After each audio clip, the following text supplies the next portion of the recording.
ప్రభునందు ప్రియులైన మీకందరికీ యేసుక్రీస్తు ప్రభువారి నామంలో శుభవందనాలు తెలియజేస్తూ ఉన్నాం.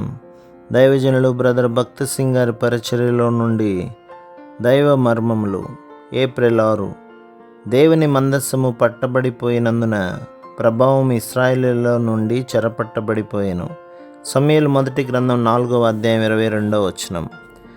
సొలొమోను తాను చేయి ప్రార్థనను ముగించినప్పుడు అగ్ని ఆకాశము నుండి దిగి దహన బలులను ఇతరమైన బలులను దహించెను.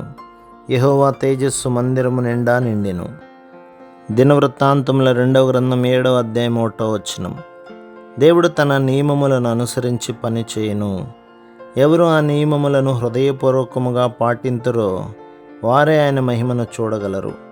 ఆ దైవిక నియమములను నెరవేర్చుట ద్వారా ఎట్లు దేవుని మహిమను తిరిగి పొందెనో నిర్గమకాండం 40వ అధ్యాయంలో చూసుచున్నాము.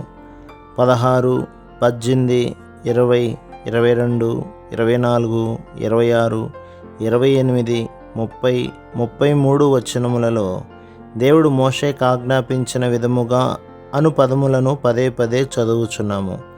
చివరి వచనములో మోషే ఆ పని ముగించెను అని ఉన్నది. నిర్గమకాండం 40వ అధ్యాయం 34లో ప్రభువు మహిమ ప్రత్యక్ష గుడారమంతటినీ నింపెను అని ఉన్నది. దేవుడు మోషేకు ఆజ్ఞాపించినట్లు అను చిన్న వాక్యము చేయబడిన పని అంతటినీ దేవుడు పరీక్షించి ప్రతి చిన్న విషయంలో కూడా సంపూర్ణముగా తృప్తి పొందినట్లు తిరిగి తిరిగి చెప్పబడినది. దేవుని అంతస్తుకు తగినట్లు పని పూర్తి చేయబడినప్పుడే మహిమ తిరిగి దిగివచ్చును. దేవుని మహిమ ఈ విధముగానే దిగివచ్చునని బైబిల్ చెప్పుచున్నది. యోహాను సువార్త 4వ అధ్యాయం 34లో మన ప్రభువు నన్ను పంపిన వాని చిత్తము నెరవేర్చుటయు ఆయన పని తుదముట్టించుటయు నాకు ఆహారమై ఉన్నది అని చెప్పెను.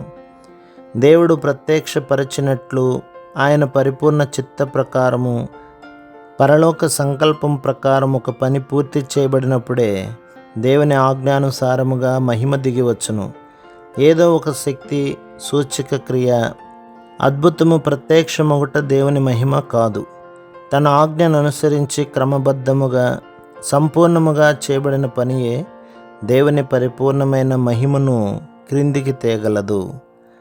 ప్రభు మిమ్మును మీ కుటుంబమును మీ సంఘములను దీవించి ఆశీర్వదించునుగాక. ఆమేన్.